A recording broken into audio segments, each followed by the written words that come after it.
myself Dr. Mamta Goyal, head of the department Botany. We were discussing about fungi. Today we'll discuss about asexual reproduction in fungi. We have already discussed vegetative reproduction in my last lecture.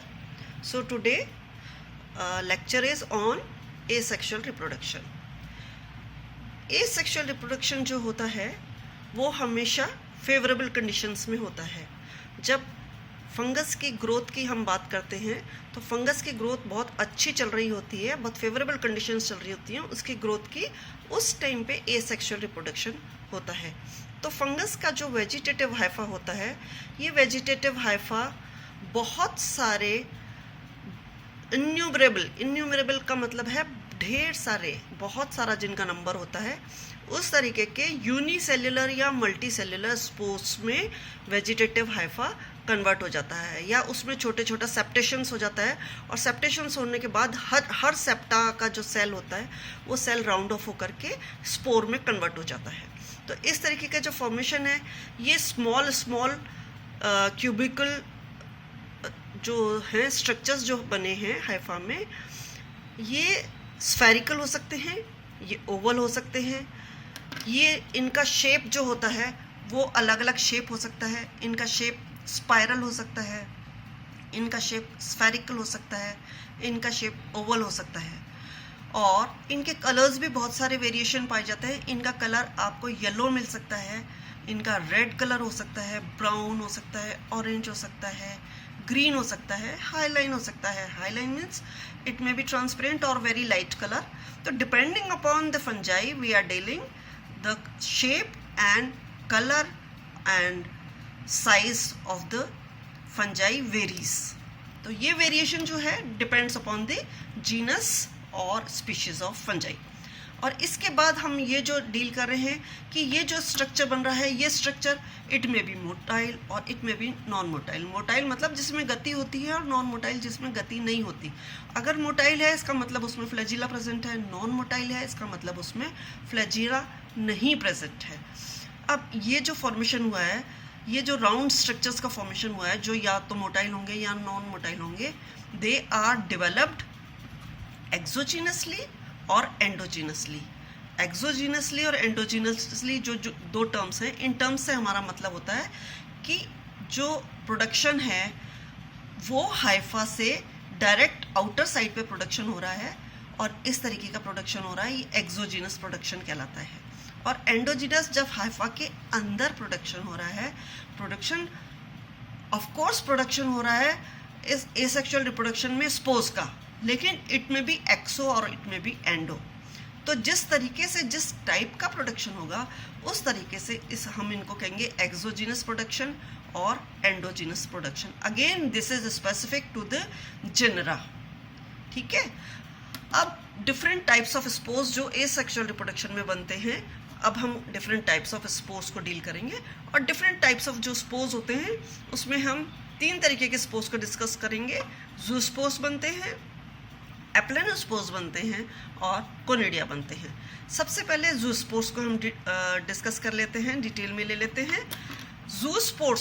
ज़ूस्पोर्स का मतलब है कि वो spores जिनमें flagella present होता है.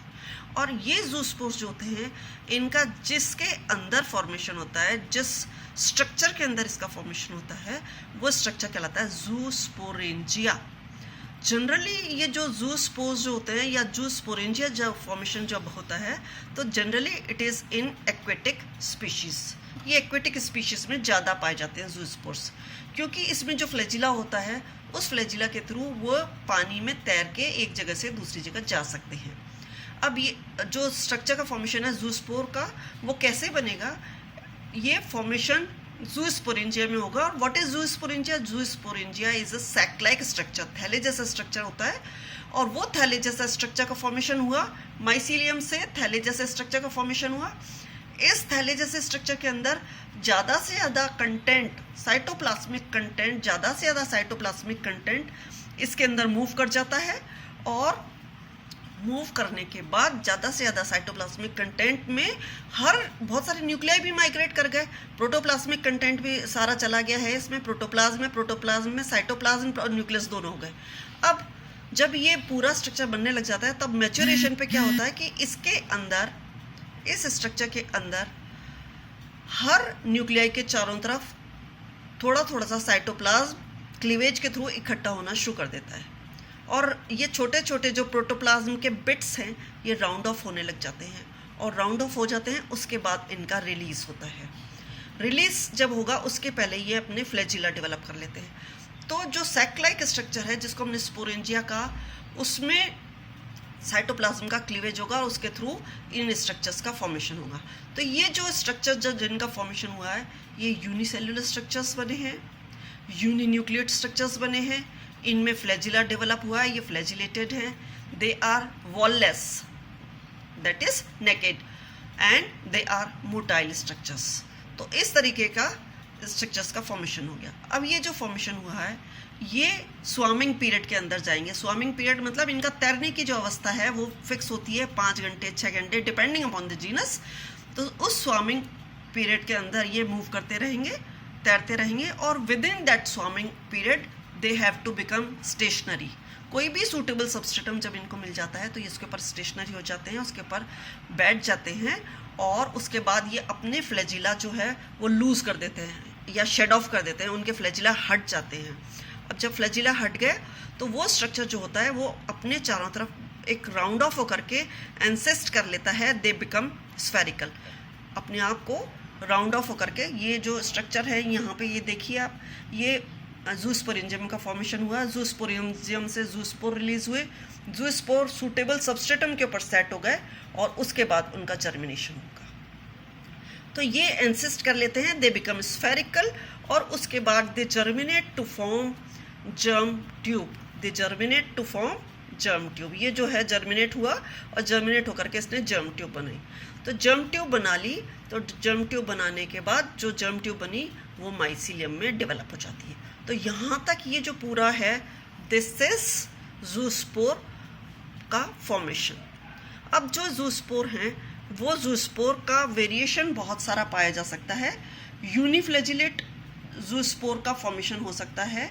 अब ये अगर यूनिफ्लैजिलेट जूस्पोर है इसका मतलब सिंगल फ्लैजिला वाले जूस्पोर, जैसे ये जूस्पोर है सिंगल फ्लैजिला वाला, ये जूस्पोर है सिंगल फ्लैजिला वाला, और इट में भी बाई फ्लैजिलेट जूस्पोर, दो फ्लैजिला डेवलप है।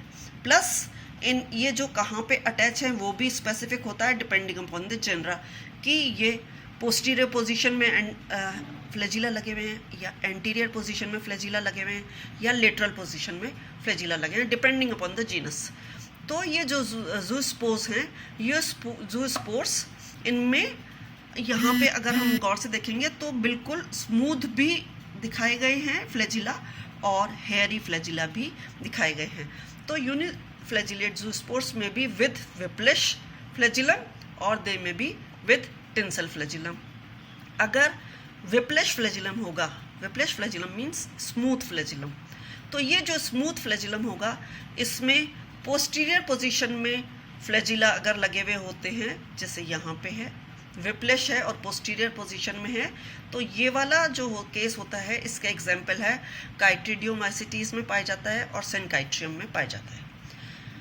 टिंसल फ्लैजिलम अगर होता है, tinsel means hairy flagellum, hairy flagellum अगर है तो वो हेयरी फ्लैजिलम अगर सिंगल फ्लैजिलम है और सिंगल फ्लैजिलम एंटीरियरली इंसर्टेड है तो ये केस होता है हाइपोकाइट्रिडियोमाइसिटीज में, और ये केस इसका एग्जाम्पल हाइपोकाइट्रिडियोमाइसिटीज हम ले लें।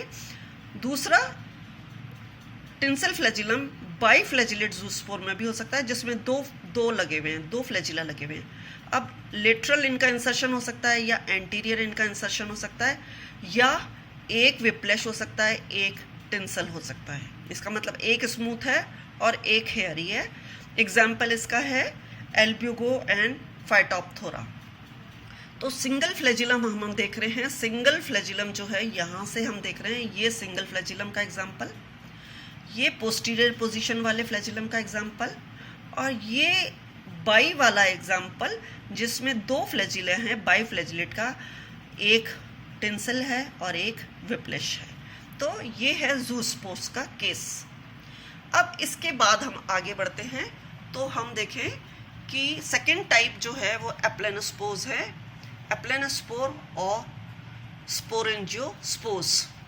एप्लेनोस्पोर्स और स्पोरेंजियोस्पोर्स में भी स्पोर्स का फॉर्मेशन होगा। स्पोर्स का फॉर्मेशन जिस स्ट्रक्चर के अंदर होगा वो सैक लाइक स्ट्रक्चर ही होता है, और ये सैक लाइक स्ट्रक्चर जो है दे may B oval, they may be spherical, they formed at the tip of vegetative hypha. कोई भी वेजिटेटिव हाइफा, जैसे हमने देखा ये हाइफा ग्रो हो रहा है और ये हाइफा ग्रो करके राउंड ऑफ हो गया, थैले जैसा हो गया, और इसमें जो है ये स्ट्रक्चर जो फॉर्मेशन हुआ है ये स्पोरेंजियोफोर कहलाएगा या एप्लेनोस्पोरेंजिया कहलाएगा। ये एप्लेनोस्पोरेंजिया और ज़ूस्पोरेंजिया में क्या अंतर है? Zoospore are motile spores, aplanospores are non motile spores. तो बाकी करीब करीब सेम होता है। जब नॉन मोटाइल स्पोर्स का फॉर्मेशन होता है और जिस स्ट्रक्चर में उनका फॉर्मेशन होता है वो कहलाता है एप्लेनोस्पोरेंजिया, और जो स्पोर्स का फॉर्मेशन होता है वो कहलाते हैं एप्लेनोस्पोर। तो स्पोर्स जो होते हैं they are non motile, they are unicellular, they are 1 to multinucleate. इनमें एक न्यूक्लियाई भी हो सकता है या मल्टीन्यूक्लिएट कंडीशन भी हो सकती है, और इसका एग्जाम्पल है ज़ाइगोमाइसीटीज। इसमें क्या होता है, ये लोअर फंजाई के अंदर ज़्यादा होता है। तो बहुत सारे न्यूक्लियाई जब इसके अंदर माइग्रेट कर जाते हैं, और जब बहुत सारे न्यूक्लियाई इसके अंदर प्रेजेंट होंगे प्रीवियस स्टेज के अंदर, उसके बाद जब क्लीवेज होगा तो वो क्लीवेज इस तरीके से होता है कि कहीं कहीं बहुत सारे न्यूक्लियाई के बीच में क्लीवेज हो जाता है, फिर बहुत सारे न्यूक्लियाई के बीच में क्लीवेज होता है। तो ये जो प्रोटोप्लास्ट के बिट्स बनते हैं, इन प्रोटोप्लास्ट के बिट्स के अंदर एक न्यूक्लियाई की जगह मल्टी न्यूक्लिएट कंडीशन भी पाई जा सकती है। तो 1 to मल्टी न्यूक्लिएट कंडीशन, ये प्रोटोप्लास्ट के बिट्स बने और ये ही कन्वर्ट होंगे एप्लेनोस्पोर में। ये जो स्ट्रक्चर्स हैं, अब क्योंकि इनके अंदर इन स्पोर में फ्लैजिला नहीं है, तो इनका प्रसारण या इनका डिसेमिनेशन जो होगा वो किसी ना किसी एजेंसी के थ्रू होगा, और वो एजेंसी विंड, वाटर, इंसेक्ट कुछ भी हो सकती है, या स्पोरेंजियम पूरा ही फट के निकल गया और वो स्पोर्स आर लिबरेटेड। तो ये है, ये यहाँ पे ये रिलीज हो गए सारे। तो ये जो स्पोर्स हैं they germinate to form new thallus. तो this is aplanospore, example is Zygomycetes, and the third one is Conidia. Conidia are deciduous asexual spores. ये खुद डेसिडस होते हैं, झड़ जाते हैं, एसेक्सुअल स्पोर्स का फॉर्मेशन है, और ये एक्सोजीनसली प्रोड्यूस होते हैं। अभी हमने जो दोनों केस देखे थे वो एंडोजीनस प्रोडक्शन था। The conidia are exogenously produced from hyphal tips और लिटरल हाइफे कॉल्ड कोनिडिया और कोनिडियोस्पोर। ये हम एक एग्जांपल का जिसका डायग्राम ड्रॉ किया है, ये देखिए यहाँ पे ये स्ट्रक्चर बना, इसमें वेसाइकल लाइक स्ट्रक्चर का फॉर्मेशन हो गया। उसके बाद ये छोटे छोटे से स्टिग्मेटा लाइक स्ट्रक्चर्स का फॉर्मेशन हुआ, और इन स्टिग्मेटा के टिप के ऊपर छोटे छोटे राउंड ऑफ होकर के स्ट्रक्चर्स बन रहे हैं, ये कोनिडिया हैं। They are formed in chains. और यहाँ पे हम देख रहे हैं एक हाइफा है, उसमें फॉर्मेशन हो रहा है कोनिडिया का चेन्स के अंदर। तो एक्सोजीनस प्रोडक्शन है, बाहर की तरफ प्रोडक्शन है, directly from the hyphal trips या लिटरल हाइफे में से इनका फॉर्मेशन हो सकता है। तो Haifa bearing conidia is conidiophore. अब हम इस स्ट्रक्चर को कहेंगे कोनिडियोफोर।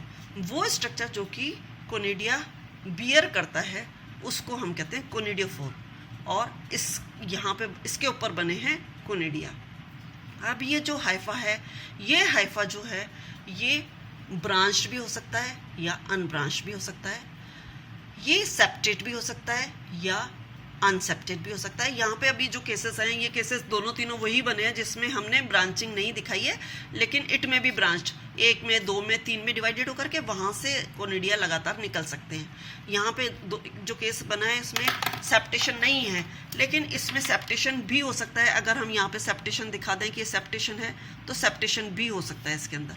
तो इट में बी सेप्टेड और non septate as the case में भी। सेप्टेशन हो भी सकता है, सेप्टेशन नहीं भी हो सकता, ब्रांच्ड हो सकता है या अनब्रांच्ड हो सकता है। Plus they may be produce singly और इन चेन्स। यहाँ पे हमने चेन्स वाले ही बनाए, सिंगली भी प्रोड्यूस होते हैं, सिंगल कोनिडिया भी प्रोड्यूस हो सकता है। और जो भी फॉर्मेशन हुआ है कोनिडिया का, ये वेरिएबल हो सकता है। जैसे हमने वहाँ देखा कि वेरिएबल होता है, उनका साइज वेरिएबल होता है, शेप वेरिएबल होता है, उनका कलर वेरिएबल होता है, उनका स्ट्रक्चर वेरिएबल होता है, और ये सारा जो वेरिएशन पाया जाता है, it depends upon the genus. ये एक दो चीज़ें इसमें और इम्पॉर्टेंट हैं। ये जो फॉर्मेशन बना है चेन्स में, फॉर्मेशन रिगार्डिंग चेन्स का जो फॉर्मेशन होता है, इट में भी एक्रोपिटल और बेसिपिटल। एक्रोपिटल और बेसिपिटल जो है, इनका फॉर्मेशन है अगर एपेक्स फ्रॉम एपेक्स से बेस की तरफ फॉर्मेशन हो रहा है, एपेक्स से बेस की तरफ, पहले एपेक्स पे बना, फिर धीरे धीरे जो बेस है यहाँ पे बन रहा है, बनते जा रहे हैं, तो मैच्योर्ड जो है वो एपेक्स वाला है। ये एग्जाम्पल है एल्बियोला का, बेसिपिटल सक्सेशन कहलाता है। और दूसरा जो है वो एक्रोपिटल सक्सेशन, डेवलपमेंट और मैच्योरेशन जो है वो फ्रॉम बेस टूवर्ड्स एपेक्स, ये रिवर्स है। यहाँ पे हम देखेंगे कि ओल्डेस्ट जो कोनिडिया है वो बेस के ऊपर है और यंगेस्ट जो कोनिडिया है वो टिप के ऊपर है।